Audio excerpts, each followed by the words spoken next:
সন্ধ্যাবেলায় গঙ্গা আরতি দেখার পর নিজেরাও গঙ্গা আরতি করে নেওয়ার পর সবাই মিলে বসিয়েছে এখানে চায়ের আড্ডা। আমি তো একেবারেই চা প্রেমী নয়, তাই সাথে করে প্রতিদেবকে নিয়ে চলে গেছিলাম ফুচকা খেতে। তবে হরিদ্বারের ফুচকাও খেতে না ভীষণ খারাপ, আমার একদম ভালো লাগেনি। দুদিনে খেলাম, একটা দিনও ভালো লাগেনি। দেন এখানে একটু নিয়ে নিয়েছিলাম মোমোস। তারপর সবাই মিলে বেরিয়ে পড়লাম জোর কদমে শপিং করতে।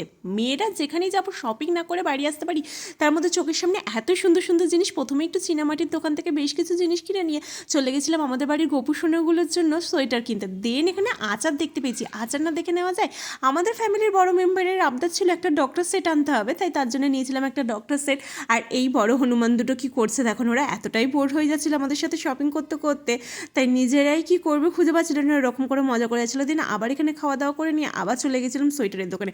হরিদ্বারের সোয়েটারগুলো সেরকম ভালো, সেরকম দামেও কম। সবাই শপিং করতে করতে হাঁপিয়ে গেছে, কিন্তু আমার এনার্জি ফুল। এখন আমাকে অনেক জিনিস কিনতে হবে, অনেকের জন্য কিনতে হবে, তাই আমি আবার চলে গেছিলাম এই সোয়েটারের দোকানে। প্রতিদেবকে নিয়ে সবাই চলে গেছে হোটেলে। আমাকেও একটা সোয়েটার নিতে হবে, কিন্তু আমি বুঝতে পারছি না কোন কালারটা নেব, ভীষণ কনফিউজড হয়ে। যাই হোক একটা নিয়ে চলে গেছিলাম আবার একটু ব্যাগের দোকানে। ব্যাগ কিনা যেন আমার হয় না, এরা তো আগে থেকেই হোটেলে চলেছিল। আর এখানে দেখছি শাশু আম্মা ব্যাগ গোছানো শুরু করে দিয়েছিল। এত শপিং করেছি আমরা যে এক্সট্রা করে আমাদের ব্যাগ কিনতে হয়েছিল। দিন আবার সবাই মিলে বেরিয়ে পড়লাম খেতে। সেই সময় রাস্তাঘাটে কোথাও লোকজন ছিল না, খাবার প্রায় শেষের দিকে। কোনো রকমের রিকোয়েস্ট করার পর আমরা একটু খাবার পেয়েছিলাম।